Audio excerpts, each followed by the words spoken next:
Hey everyone, I'm Mitchell. And I'm Amanda. And you're listening to the Happily Ever After podcast. Hey everyone, and welcome back to another episode here at the Happily Ever After podcast.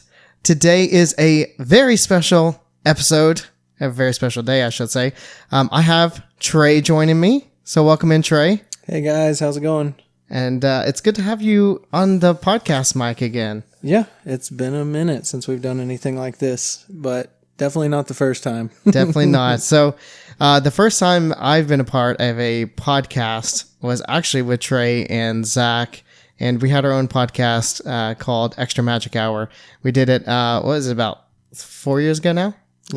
I guess it was. It does not seem like that long ago, but I guess it was about that long ago. Yeah, just a little bit over because Jackson wasn't born yet. Yeah. We were doing the podcast in Jackson's room. Yep. Before Yep.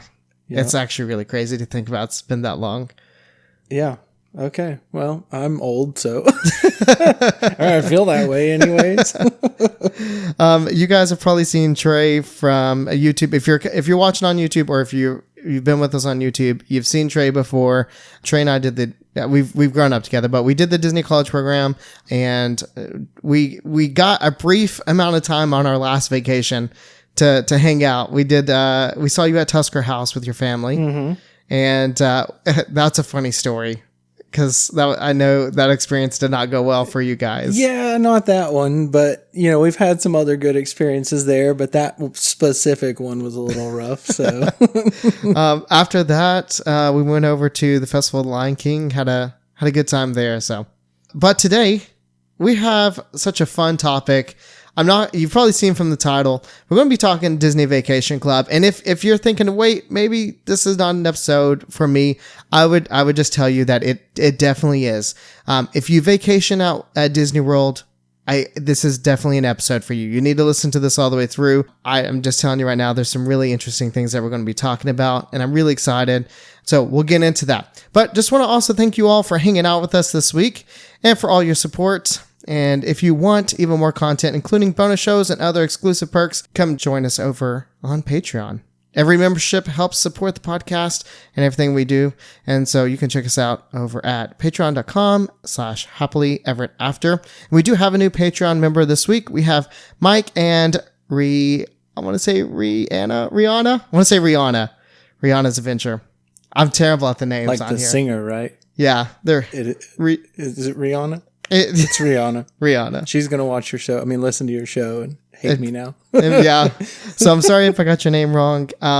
Let me know so I can get it right next time. But yeah, Mike and Rihanna is Adventure. Yeah, there we go. So thanks for joining our Patreon community. Thank you for supporting us. We appreciate that so much. And there's other ways you can support us on our show, like Apple 5-star reviews. So if you leave a written review, we'll read it on our next episode. But we do have a new 5-star review today, and today's comes from Bing Bong 22. I think we have a Inside Out fan here. I hope that's the case. I hope that's where it's coming from. They said, this is really nice, but they said, if you're looking for the perfect perspective on how to take a Disney trip with little ones, this is the perfect podcast to listen to. They're so helpful when planning my vacation with my family. Thank you both, with the little heart emoji. So thank you. That was very sweet. Appreciate that. And that helps us so much. So, all right, let's get into it. Disney Vacation Club. I think we've talked about it at length before, about Amanda and I being going to Disney Vacation Club resorts. Every time we go to Disney, we stay at Old Key West. We love it. My family's part of the Disney Vacation Club, and we're now part of the Disney Vacation Club membership as well. We've joined my family's contract, so now we're officially DVC members, which is fantastic and really exciting. But with that being said, we're going to be talking about one thing specific, and it's why buying DVC Resale is maybe a better choice for you than maybe why you should do that instead of buying direct. Or maybe direct is the best option for you. Trey has a lot of experience with the Disney Vacation Club now. You've vacationed at Disney for many years. Mm-hmm. We've been talking about the Vacation Club for many years, like you and I specifically. Yep. Ever since I worked for the Disney Vacation Club, that was pretty much when the conversation started, because you were asking a lot about, like, tell me about this, tell me about that. Mm-hmm.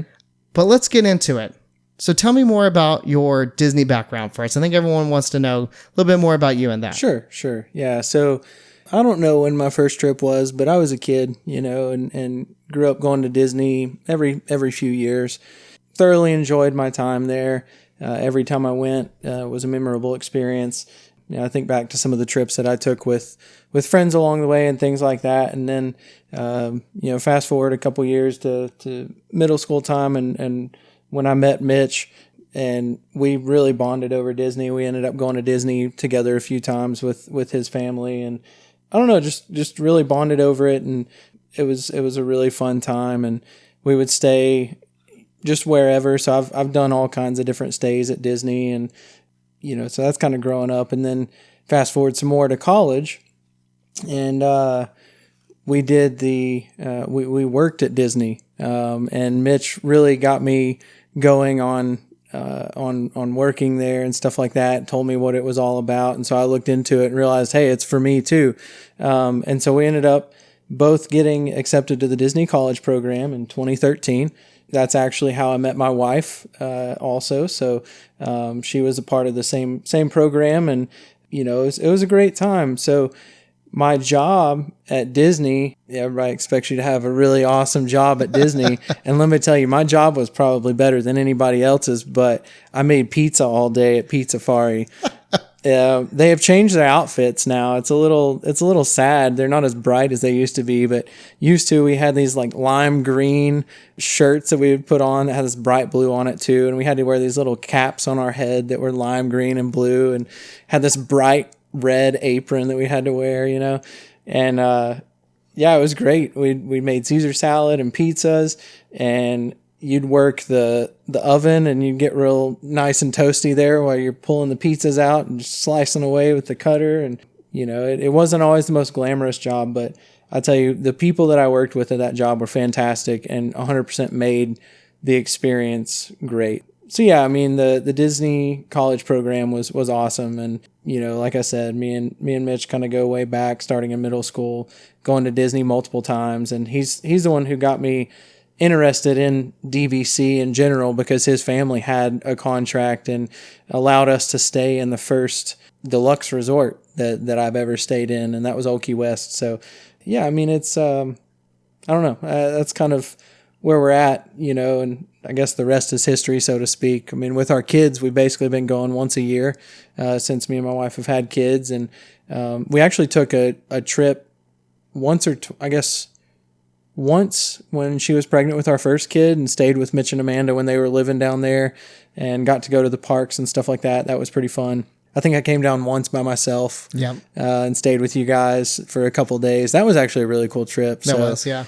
I got a flight for like $45 down and back with no bags or anything. I just had like a backpack with me, and yeah, that was an awesome trip. It was really quick, but it was a lot of fun.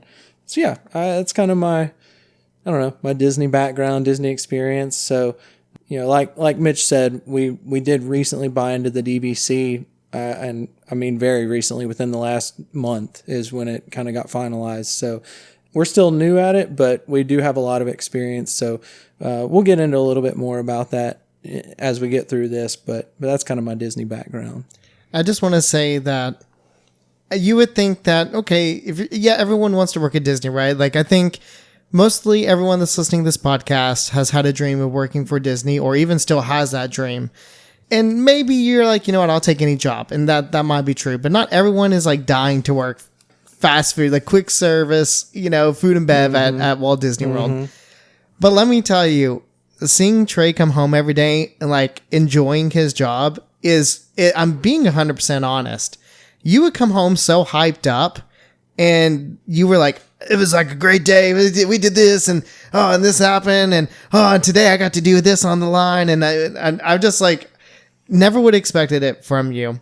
But also just the fact that like, wow, I guess if you have the right mindset, and everything can be fun, and it's all about the right people that you work with. So little fun fact, right, about my time there.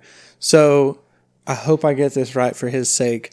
Josh, the CEO, was the vice president of Animal Kingdom when I was working at Animal Kingdom. Yes. And we had this like after hours event where he basically wanted to bring all the cast members that were working that night into what used to be the Bugs Life show. What is it? What was that one called? Tough to be a Bug. Thank you. Tough to be a Bug. I could not remember. And so we were all sitting in this auditorium. He gave like a speech, and our crew was 100% rowdy, and to the point where he like, took a picture with us and everything. I mean, it's really cool to look back on that and be like, we were like hanging out with like the CEO essentially, who's now the CEO of this company. So that was a really cool, like little story that not many people know about. So that's your little Josh Tomorrow moment. That's right. That's right. Yeah. That's awesome. Yeah. Yeah. Your Disney background is pretty vast, like mine. Getting to work there and then growing up in the parks. Let me break it down I jumped right into it because I was like, let's get into the Disney Vacation Club, but maybe you don't know what the Disney Vacation Club is. And I'm just going to try to make it as easy and simple as possible to understand. It's Disney's version of a timeshare. It's a contract based, it's points based, and every year your contract renews, you get those points back you can use to book a resort. So it's different from most timeshares where you have a specific week that you go and that's what you do and that's it. Disney, you can go any time of year. It just depends how many points you have and what the points cost for that week. I won't go into a deep dive of the Disney Vacation Club and how it all works. I think that could be for another time. And I think there's other podcasts and things out there that can do a really good job of breaking that down. But I simply wanted to give a good overview of like what the Disney Vacation Club is. If you've been to Disney, you've seen a Disney Vacation Club resort. They're pretty much every single resort except All Stars, Pop Century, Art of Animation, Caribbean Beach, and Coronado. Am I leaving any out? Not that I can think of. It's pretty much all your deluxe resorts plus the cabins, right? And yes, that's the new one, the Treehouse. And the Fort Wilderness Campground. Yeah. In totality. So so almost every resort has some sort of DVC, even the Contemporary, which the Contemporary itself is not the Disney Vacation Club resort, but Bay Lake Tower, which is an extension, is a Disney Vacation Club resort. So that's kind of your little introduction, little overview into DVC. So Trey, we talked about this. You finally bit the bullet. You bought a Disney Vacation Club contract. Mm-hmm. Now you bought it resale. Mm-hmm. We've talked, and I think we'll get into it later on of why you chose resale versus buying directly through Disney. Yep. So we'll get into that. But tell me a little bit about the details of your contract, like. Sure. The resort you bought, the points, like how many points, and why you chose where you did, sure. Stuff like that. Sure, yeah. All right, so we got a contract at Polynesian Resort. So that is our home resort. Maybe a little bit of detail about what home resort means. So if we're getting into it a little bit. So I'll continue on and I'll talk about home resort now. So the home resort allows you to book before anybody else can book that resort. So you can book that resort starting at 11 months in advance up to 7 months in advance is when your special booking window is. At 7 months in advance of your trip, anybody can then book that resort that has DVC points, or even I think at some point they start selling those back to Disney for non-DVC people who want to stay at those resorts. But anyways, so if you wanted to stay at a resort that's not your home resort, you only can do it 7 months in advance instead of 11. So basically you have a 4-month window of advantage to get those really busy times, like your Christmases, like your New Year's, your 4th of July, those really busy times. You're probably only going to get your home resort during those times. But anyway, so Polynesian is our home resort. We settled on, the contract was 175 points. And so basically, we'll again kind of get into some details later, but you select your points based on kind of your trip type, what you foresee that you're going to need room-wise on your trips and length-wise on your trips and time of year and stuff like that. So yeah, that's kind of some stuff there. As far as why we chose Polynesian, the big reason for it was we had a good opportunity on a good contract and we're able to do it. So some of the resorts like Polynesian may have a larger upfront cost, while other resorts may have a lower upfront cost, but the contract may not be as long, or their annual dues may be higher. So working the numbers and things like that, we felt this contract was best for us, even though it's kind of higher intro cost. The annual fees are a little bit lower, and just like the length of the contract in general was a big key for us too. It goes to 2064, actually. So that gets you. You're going to be a little bit of an old man at that point. I'm already feeling like an old man. Don't talk to me. How many more gray hairs are you going to have by that point? I don't know. And I'm younger than you too. I know, man. I know. I am getting kind of gray. That's okay. All right. So when you were planning this, well, I mean, I guess I assume you're planning this. You can't just jump into a Disney Vacation Club contract. I mean, maybe you can. Maybe you wake up and you're like, I'm just buying it today. Yeah. What do you got? I'll take the best offer.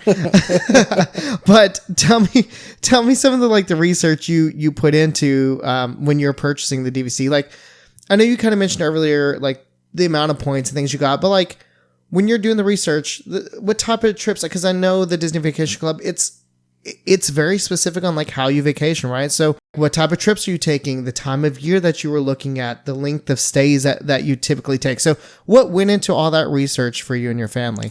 Yeah, for sure. So, like you said, I think it's really important to figure out what type of trips you like to take, right? What time of year, how long you like to stay. Are there certain resorts that you like to frequent more than others? Because that will drive how many points you need. So for instance, right, we like to stay in the fall right before fall break, so 1 or 2 weeks right before the fall break explosion, which didn't used to exist, by the way, but now does. And so the point values are actually decently low at that time. So we didn't need quite as many points if we want to do that. And then like the type of room, right? So we're a family of 4. So most of the time we're just going to be staying in a 1-bedroom, maybe even a studio sometimes. So that's kind of what the range we were looking in. Obviously, maybe it's not so obvious to some people, but the DVC offers multiple different room types: 2 bedrooms, 3-bedroom grand villas. They've got special stays in the bungalows at Polynesian and the cabins at Fort Wilderness, things like that. So I think the first thing is understanding you and the type of trips you want to take, right? So what type of vacation are you looking for when you go to Disney? When you understand that, then you can start looking at point charts. So you take that and you go to some of these websites that do resale or rentals, and you can look at their point charts and you say, okay, I like this resort at this time of year. How many points is that going to take? And you can look at it for the year that you're in. You can compare it to other resorts and kind of get an idea. One thing we actually started doing recently is putting some of the information into ChatGPT, letting it do some of the nitty-gritty calculations for us. So I mean, you can put numbers in there. So let's say we think we're going to stay here and this is how much it costs. How many points do you think we need? Or how much should we pay for a point? Or what is more valuable of a contract? Is it the higher upfront cost or the lower upfront cost with a shorter contract? Things like that. So those are some things. Definitely looking at point charts, watching videos on YouTube of people who do the DVC, both rental and purchasing, and some of their things that they have to say, and even going deeper, if you don't know enough about the resorts, looking at room tours or resort tours on YouTube, or looking up floor plans for the different types of rooms. All of this is accessible, at different websites. YouTube videos are a fantastic place for some of this. Yeah. So, I mean, that's a big part of the research we did, right? Was what do we like to do? And then obviously this is the obvious part. There is the financial side of it, right? So you need to do the research financially to make sure this is something that makes sense for you. It is a big upfront cost. So basically your break-even point may be 12, 13, 14, 18 years in the future, but you have a contract that lasts for 38 years, right? So after that 18-year mark, you're doing better than you would be doing if you were renting points or buying directly from Disney, or however you want to do it. So, or if you spend money at any of these Disney Vacation Clubs as cash. Yeah. Because I think I've seen that before, where people don't buy a Disney Vacation Club and they'll spend $300, $400 a night at like an old Key West, at a Polynesian, at a Contemporary. Absolutely. And I'm like, why? What are you doing? Listen, inside scoop, that is crazy to me. right? Yeah, we saw it a lot when I worked the DVC preview centers. Yeah. We heard a lot of people that are like, well, we usually stay, about 10 days, and we usually stay at the Grand Floridian. We pay cash, and we haven't really thought about it. I'm like, whoa, Yeah, what? Yeah, I mean, okay, for instance, right? If you rent points, you can get about the same price for a room as one of the like cheaper rooms, like All Star or something. Like maybe not quite as cheap as All Star, but definitely cheaper than your moderate resorts per night for a deluxe 1-bedroom room compared to like something at Caribbean Beach, which is not a 1-bedroom, it's a studio. And yeah, so I mean, the fact that people are paying cash, or going directly through Disney. I mean, not to say anything bad about going directly through Disney, because sometimes you can get some deals, right? Sometimes you can get some deals, but I don't think you're ever going to get a deal as good as renting or owning DVC when you're staying at those deluxe resorts. Yeah, absolutely. So what was the final, Polynesian was your resort you chose? There's Old Key West that we always have grown up staying at. You have an affinity for Animal Kingdom Lodge, which sure do. we'll talk about in our Patreon show. So more on that. Definitely join our Patreon to hear about that. But like, why the Polynesian? Was it because of the points? What was it, the options that are available? Like, how did that come about? Yeah, that's a really good question. So kind of some of that research that we were doing, especially when we started putting it into the AI software, talking about the number of points, the cost per point, the annual dues, looking at it financially, but then taking that kind of personal aspect of it too, about what we like about the resorts and things. So what we found was we do really like to stay at Animal Kingdom Lodge. That's where we've done most of our stays when we've done the DVC rental, partly because we like it, partly because it's one of the cheapest resorts, believe it or not. Now, granted, you're not staying in Kilimanjaro level, club level, where you have like provided breakfast and snacks, unlimited Mickey bars, by the way. That's what I just learned that recently. But I don't know why I never knew it, but I heard it maybe 4 weeks ago now, and I was like, it's worth it just for that. That's what I'm saying. It's worth it just for that. Now, I may never leave, and they may have to wheel me out of there in a wheelchair afterwards. I was going to say, I don't think I would take a park day. I would just eat Mickey ice cream Mickey bars. bar day. Like, Mickey bar, pull. Mickey bar, pull again. Mickey bar. Mickey bar. That's right. Yeah, for sure. I don't even remember the question we were talking about. You said, why Polynesian? Yeah. So basically, when you're looking at contracts, you're looking at the length of the contract and the financials, like I said a minute ago. And Polynesian actually turns out to be one of the most advantageous whenever it comes to financial power and things like that compared to Animal Kingdom. So Animal Kingdom, the contract, I believe the contracts are going for about 100 to 115 a point, give or take, and they last through 2057. So that's still, 30 years from now, right? 31 years from now for an Animal Kingdom contract. Their annual dues are a little bit higher. I'm assuming because they have to take care of animals every day. I don't know. But yeah, so their annual dues are a little bit higher than probably the average resort. But looking at Polynesian, not only was it probably a more, if you had the way to spend the money up front, whether it's a loan or however you want to do it, but if you have the way to spend the money up front, it's actually more advantageous than the Animal Kingdom contract. Polynesian points go through 2064. 2064. So they're basically 2 years old, right? You buy a 50-year contract. Yes. And they're 2 years old. No, a 40-year contract. Yeah. Yeah. So it's 38 years left on the contract. So it's a 40-year contract, but it's 2 years old. So we have 38 years remaining on it. So, but yeah, Polynesian, man, the resort at Polynesian, we've never actually stayed there. We've spent a lot of time there. We've stayed at Shades of Green. So there's like maybe a shorter way to get to Shades of Green. It's not, you have to walk a lot, but you can actually go to the Polynesian, and usually the Polynesian bus runs a lot sooner or more frequent. So you can go to Polynesian and walk your way to Shades of Green from there. So we spent a lot of time in Polynesian while staying at Shades of Green, but also just during other trips, just because we like the vibes. We went to Hawaii once, and so it reminds us of that trip we took to Hawaii. It's cool because it's on the monorail route. You can kind of look out on the lake and do different things. You can get Dole Whips, and they had a really cool like outdoor area where they had like the movie going at night. Like there's just, I don't know what you call it, just like a little grass area where you can sit down and watch the movie. And so, I mean, it's just a really cool resort. We've toured the rooms. We've watched room tours of the rooms, and we really like them. They're some of the biggest, if not the biggest studio on property. They actually have like 1.5 bathrooms, but it's not like the half bath you would think it is. It's an extra shower, not an extra toilet. So that's kind of interesting. But yeah, the fact that a studio has 2 baths in it, like 2 showers in it, is kind of cool.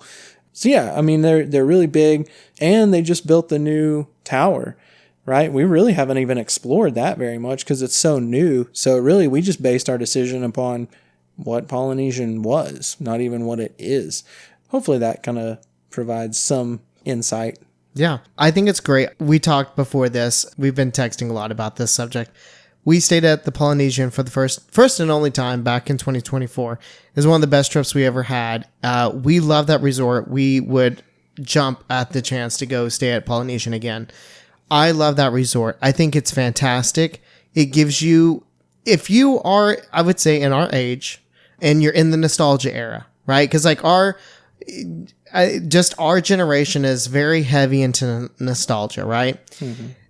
Polynesian is about a contemporary probably can pull you there too, but like, I don't know what it is. I think it's the smell and the 70s vibe, but Polynesian gives you like the old school Disney that you grew up with feel. Like when I walk through the Polynesian, I just feel like I'm back growing up in the parks again. It has that feel to it, and that's what I loved so much. I love the smell of it in there. It was fantastic. You're talking about the movie Night on the Lawn. Fantastic. The tiki torches, the fireworks. The pool area is phenomenal, by the way. Really good pool. They had the splash pad for the kids. Mm-hmm. I know you have kids around the same age as ours, so like you have years of use out of that splash pad. Mm-hmm. Not even getting into the tower. Amanda and I haven't even checked out the tower either. Mm-hmm. And I think we're going to hopefully take a little monorail ride over there on our next trip to walk around and check it out. Yeah. But Polynesian is a great place. I'm excited for you guys. When I worked for the Disney Vacation Club, one of the preview centers we had was at Polynesian. Mm-hmm. So I worked there several times, and we got to go out. We had the bungalows out there, but we just had one of the rooms that we would show and that where our office space was. Mm-hmm. And it just, I never wanted to work in the Magic Kingdom, never wanted to be over there in that space, but Polynesian was one of my favorite ones when I was like, oh, I get to do the Poly preview center today. I was like, all right, cool. I love that vibe. So I'm excited for you. The Polynesian is amazing. If you've had the chance to stay at the Poly, I don't think there's ever been a person say, I don't like the Polynesian. Yeah. And you also, you know what? You have Ohana's there. Mm-hmm. You have Kona Cafe. Sure do. And you have Trader Sam's. Yep. That's right. That is right. Yeah. So that's awesome. Mm-hmm. Yeah, I'm really excited for you guys. So what made you guys consider DVC in the first place? Like, I know we kind of spoke a little bit about it and in your history, and you go down to Disney a lot, but like, what made you consider that? And like, what made you consider doing like DVC rooms? Like, I know you said you rented points for a bit. Mm-hmm. So why rent points? Why DVC? And why not just like doing like an All-Star Coronado? Or, I mean, I don't know. Maybe you have the money to frivolously throw out there to the DVC hotels, but why that instead of, other options? Yeah, for sure. So first of all, I blame you and your family for spoiling me when we stayed at Old Key West. Actually, I remember there was a text a couple years back, and you stayed somewhere else, and this is like paraphrasing because at the moment I can't remember the exact words, but you were basically like, I'm ruined, or like I'm spoiled. You're like, I'm never staying anywhere else other than Old Key West again. Like, yeah, that may have been when we stayed off property or something. I don't remember when it was, but yeah, no, it was. I don't know. It's really hard to go back once you've stayed at a deluxe resort. I mean, we've stayed at, we stayed at Art of Animation after that and stuff like that as a family, and it was fantastic. Art of Animation is great, but we started looking at deluxe resorts, and right, if you look through the website and you just look at the money that it costs, maybe it doesn't make sense to go deluxe, right? Well, then we started looking, and it's like, oh, we found out you can rent points, and so we're like, okay, let's just run some numbers, right? I mean, just try to figure it out. Well, we started looking at numbers, and we're like, we can rent points for the same price we could stay at, All-Star or less than what we could stay at Caribbean Beach for. And so it's like, first we looked at each other like, is this real? Like, are we about to get scammed or something? But like the site looked legit, and we're like, okay, and we've heard of people doing it. And I'm like, okay, well, let's try it. So the first time we did it, we went through a website. I want to say it's dvcrequest.com. I'm not sure. I don't know. It's one of the first ones that pops up if you go to a search engine and you just type in DVC rental. It's one of the first ones that usually pops up. And basically you just go on there, you pick your days. They'll kind of walk you through the process, and you rent the points, and they basically take somebody else's points and put them in your name, and you pay. And it's just like booking a room through Disney, except it's, through a third party that works very closely with Disney. So yeah, that was really our first experience with it. So we went and stayed in where did we stay the first time? Oh, you know what? I actually forgot about a trip that we got to stay with another couple at Beach Club. So that was another experience before we rented. Yep. Yes, yeah. And so that was another experience where somebody else had the DVC, and we got to stay there. And so, we're just like, man, all these people have DVC. Like, we really like vacationing this way, right? They're nicer, bigger rooms. The resorts are a little more spacious and not quite as many people on top of each other. You don't have to wait as long for the buses, things like that. So, there's a lot of things to like about it. But yeah, so we rented some and realized we really like doing this. We like staying in DVC. And so the next step we took was we went to one of the little kiosks in the park and talked to them about it. And they took us over to Saratoga Springs. They did like a little special trip for us, and they put you on the books. And Mitch probably knows the inner workings of it, but my experience was they said, okay, come back at this time or meet us here at this time. They put us on a little shuttle or taxi, I guess minivan, right? Yes. Disney's little van service minivans. Took us over to Saratoga, and we met with a salesman, I guess is what I don't know what they're referred to, but yeah. DVC, yeah. Yeah, basically just a DVC representative. And, so they start walking you through everything that's available from Disney. So when we did this was when Copper Creek had just opened. So that tells you how long ago that was. That's crazy. Yeah, that's when we did that. It was back, I think, when they still had paper fast passes, maybe. Because Copper Creek was part of our preview centers, but Copper Creek was long past. Like, it was not new. It was not fresh. Mm-hmm. But I spent a lot of time at Copper Creek. Yeah. So we got like all the books and stuff that they had to offer. So there's a lot of information that they throw at you, and it's really good detailed information. And you're like one-on-one with this person. And that, I'll give this guy credit. I would imagine most of them are this way because a lot of people at Disney are really good putting the customer first or the guest first. And this guy I didn't feel rushed. I didn't feel super pressured to make a decision because he recognized this is a lot of information. Like, I want to be here to answer questions. And so we just sat there, and I was like looking through some of the books, asking questions about the point charts and, just using your points at other resorts and like, just a bunch of different things. And anyways, we didn't end up going with it at that point, right? Because we were just looking at doing different things, seeing what was for us. But that was basically kind of, again, leading to our decision to do this. And then since then, we've stayed multiple times doing rentals. The more recent rentals we did, we actually joined a Facebook group. Now, you have to be careful doing this, right? You have to make sure that the person's trusted and things like that because you can lose money. We actually got better deals doing that than going through the rental sites. So again, even taking another step into making your vacation cheaper. However, joining the DVC yourself is still cheaper in the long term than doing these little side deals with these people. So yeah, anyways, I'd be glad to answer any questions about that, but I don't know how much into that we want to go. So. He's open for questions. Submit all your questions here. Yeah.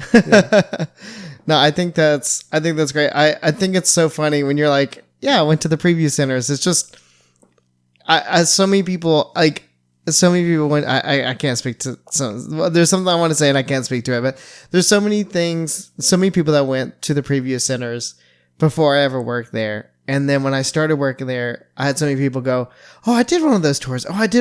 Do they still give you ice cream? Do they still give you fast pass? And I was like, yeah, they do. They do. But it's such a cool experience. One of the things, and this is a little bit off topic. I'm not sure if you're like sales host. I don't know why. I can't remember what they're called. Maybe it's rep. I don't know. But one of the things they always talked about was not pushing it on anyone. Mm-hmm. They really just talk during the like buying direct from Disney.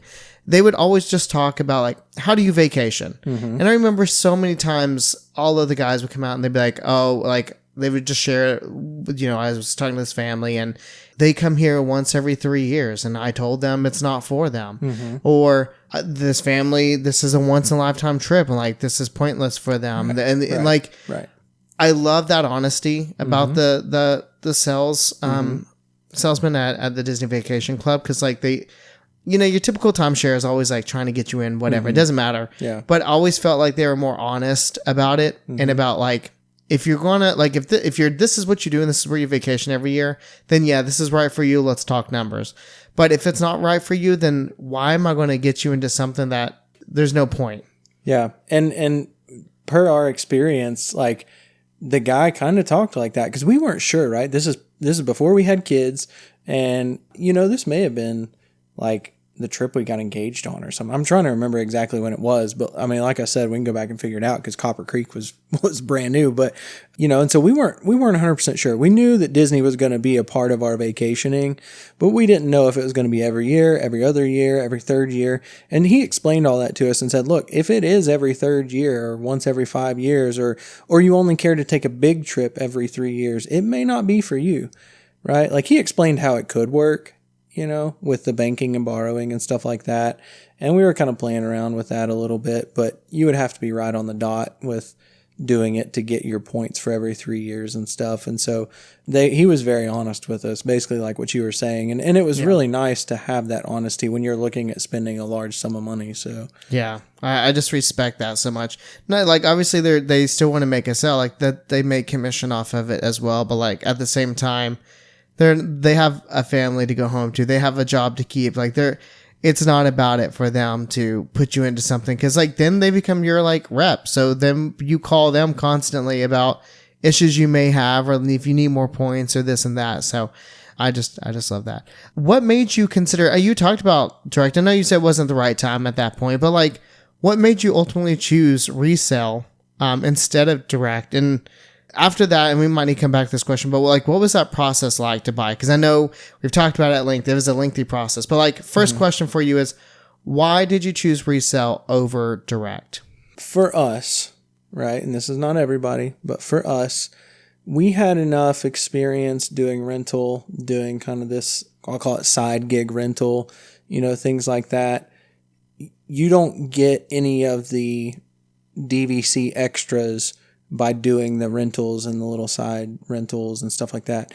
Looking at what comes with buying direct versus indirect, we didn't feel like we needed it. We felt like we've been doing it without it. And to us, that stuff would be cool, but it's not worth the difference in price, the buying direct versus indirect. To put it in perspective, I'm not going to tell you exactly how much we paid per point, but to buy direct per point versus buying indirect per point was about $100 difference. That's a lot per point. And just, yeah, it's a lot, guys. Yeah. So again, not going too much deeper than that, when you start talking, right. So we talked about $175 points, multiply that by 100. And that's just the difference in buying direct and indirect. Yes. You know, is that amount. That's, yeah. So that's, yeah. So to us, the extras, which are really cool, were not valuable enough to warrant paying that extra amount. And some of the extras are like, you don't get daily ticket deals, but you do get annual pass discounts. You get their Moonlight Magic, which is like special ticket advance at the parks every so often. You get usually 20% off of merchandise. There's a lot of food and beverage locations that offer you 20% off as well. So there's things like that. The DVC lounge is access to that. There's things like that you get. So you do have to think about, okay, am I getting an annual pass every year? Like, is that a non-starter? We're always getting annual passes.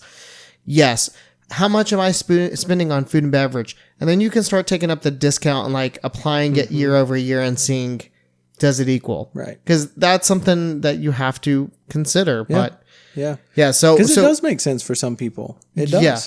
So all in all with that, it was just like, that was your main sticking point, was the cost per point was too much, and the perks didn't outweigh the benefits. Yeah, there was one other thing that kind of in our whole experience of everything that made me question it a little bit, and it's the fact that Disney can change things year to year. Some things. They can change some things year to year.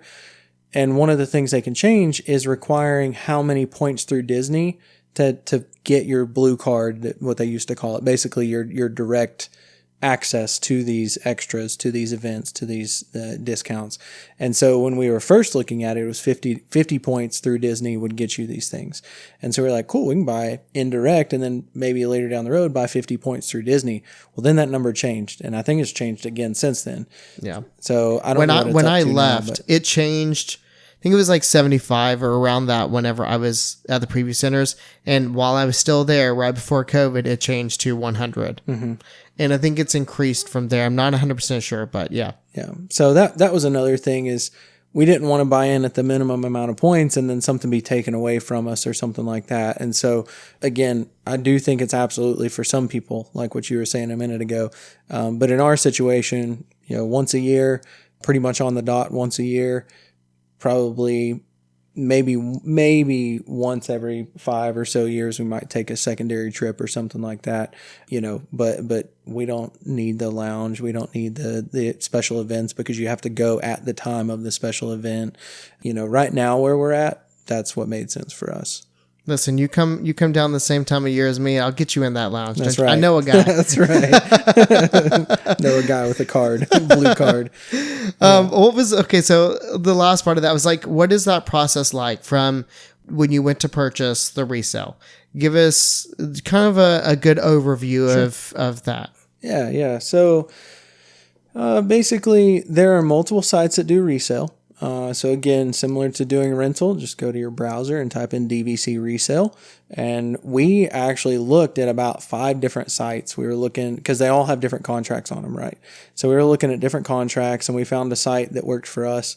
I actually don't remember which site we used. I remember it was like black and purple. So if you log on to one that's black and purple, then that's the one we used.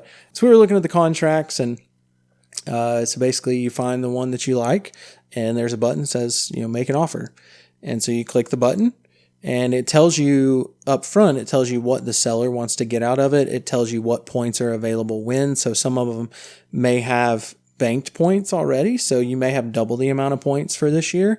You may not be getting points for the next 2 years. So you got to look at that and kind of see when you actually get points, when your points become available. You also look at your use year. We haven't really talked about use year, but that's something else that's listed on the listing. So, use year is when your points renew. So use year is basically when your contract happens, right? So right now, if I bought a contract direct through Disney, my use year hypothetically would probably be June. So I could use my points. Let's say I got 100 points. I'd have up until June of 2027 to use those 100 years. Either use them or bank them. And if I didn't, then I just lost them and they're gone. And then starting, June of 2027, I would get another 100 points. Mm-hmm. Yep, that's right. So basically, your 2026 points become available in June of 2026. Your 2027 points become available in June of 2027. Actually, with banking, there is a deadline, and they don't just automatically roll over. So you have to be careful with those, and we're still learning about that because we're kind of new in it, but we're still learning about that. But I did find out, I think it's about half a year. Yeah, I was going to say it's 6 months. Yep. From when your points become available, you have to decide, do you want to spend them this year or next year? Which, if you think about it, if you're using your home resorts, you have 11 months to book, right?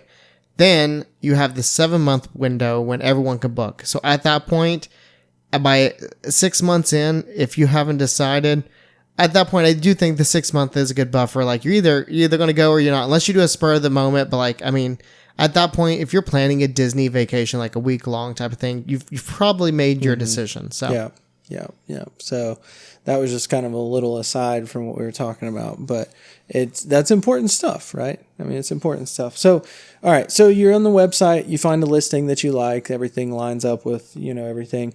So then you basically say, okay, I'm going to make an offer. And let's say you're online, you're looking at Animal Kingdom and it says they want $110 per point. Well, you want to offer $100 per point. Okay. So you type in $100 per point. So then at that point, the agent will get it and they will contact you and they'll start working with you and make sure you understand, okay, you want to offer $100 per point. What about closing costs? Do you want to pay closing costs? Do you want to try to get them to pay closing costs? Similar to purchasing a house, something like that, or maybe some other types of property. Then they will make the official offer to the buyer or buying agent, whatever. I'm sorry, to the seller or selling agent. And then basically the seller will accept your offer if they like it. At that point, you'll sign some paperwork, and basically between the buyer and the seller, it becomes, we'll call it officially unofficial.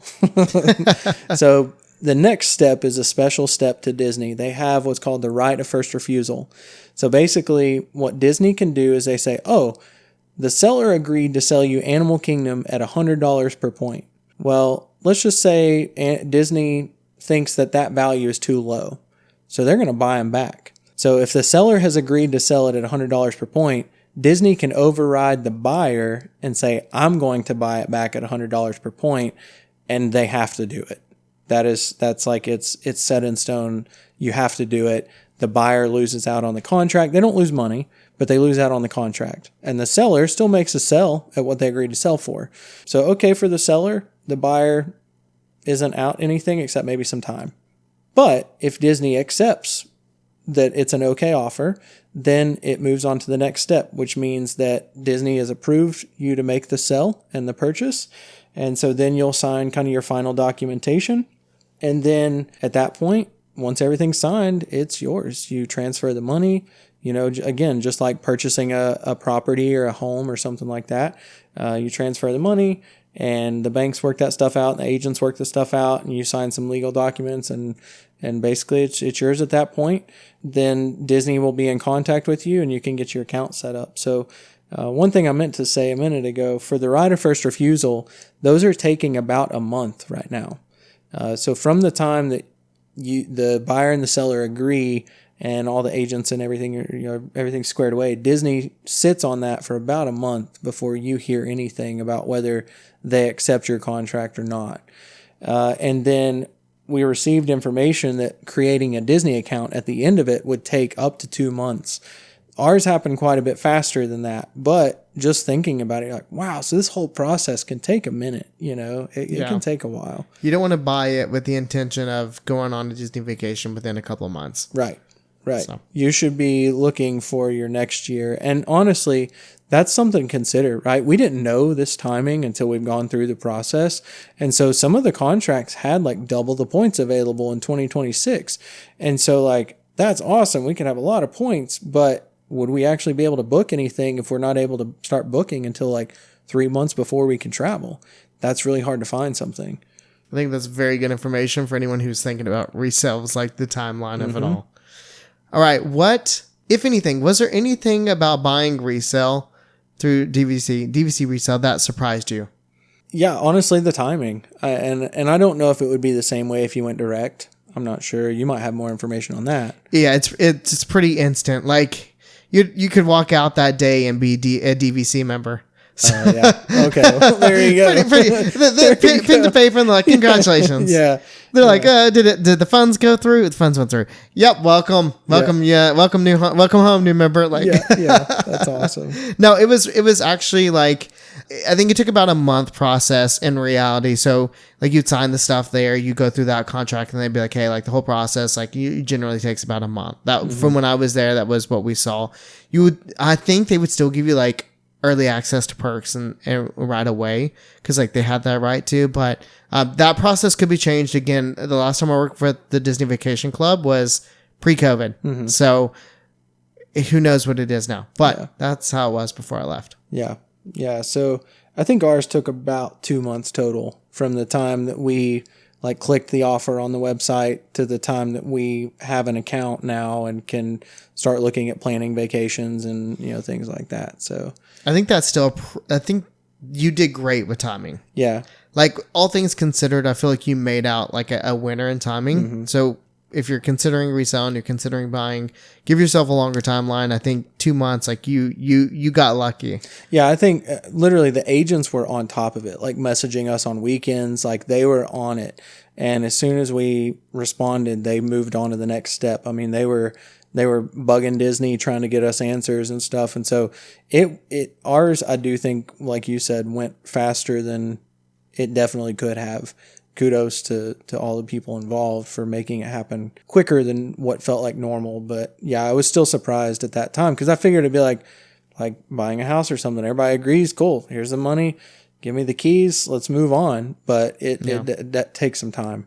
Yeah. So yeah, give me access to my Disney experience. Like, come on. Yeah, they already took the money. I'm sitting here, I'm like, and I can't do nothing now. Like I got a month of nothing, like making payments and nothing. Like, all right. To close it up here, do you have anything else that we might have missed, or you think that is important? Just anything else you'd like to add? One thing, right, from the financial side, look at your financing options if you're going to finance.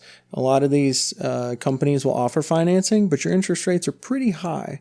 So just look at what other options exist for you. You might be able to go through a bank and get better loans or something like that.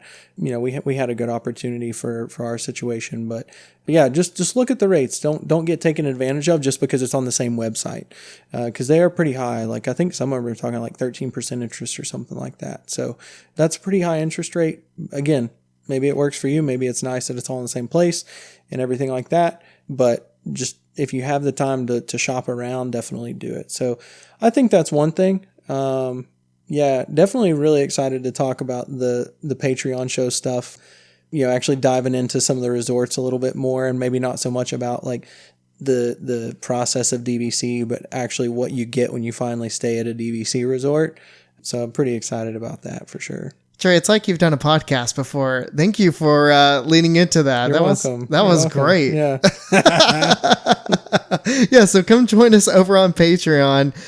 We're gonna be ranking our the DVC resorts and talking about our thoughts on that and kind of why we rank them the way we do.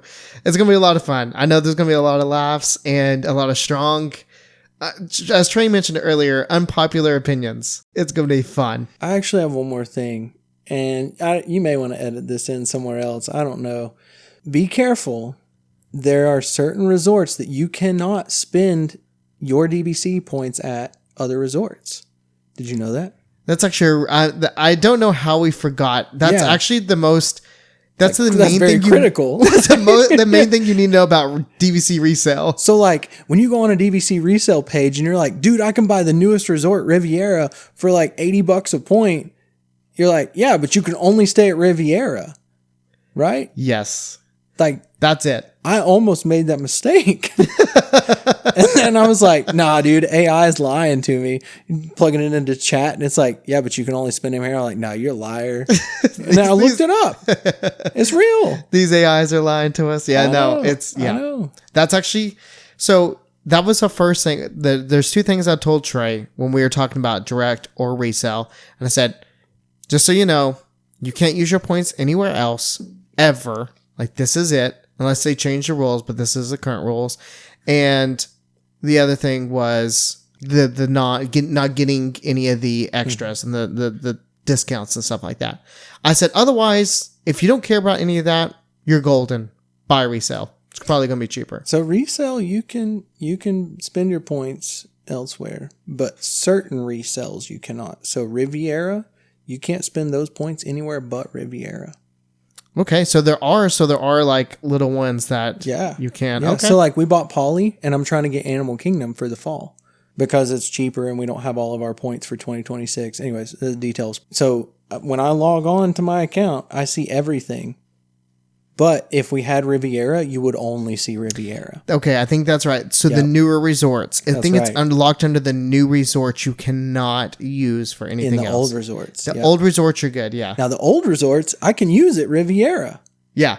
That's what's crazy. So it goes one way, but not the other. Yes. So yeah, it's crazy. I don't know. But so yeah, you listen, if you're about Riviera and that's the only place you want to stay, you can get a killer deal on some Riviera points. So anyways, I just thought of that, so I'm sorry for messing up the end of the show. No, you're good. Well, let's get on over to Patreon because I think you have some strong opinions about Riviera too. So we got to see where that lies on the ranking of the DVC. I guess we will see. Yeah. So, well, thank you all for listening this week. I really, really hope you enjoyed today's episode. I'm so glad you joined me, Trey. Thank you for coming on and speaking about your experience with the Disney Vacation Club. Yeah, thanks for having me. And if you guys would like more content, just join us over on the Patreon like we just talked about, patreon.com/happilyeverafter. And also don't forget to follow us on Instagram, TikTok, and Facebook. Links are in the description below. We appreciate you all so much. Have a great week, everyone, and thanks for letting us be a part of your day.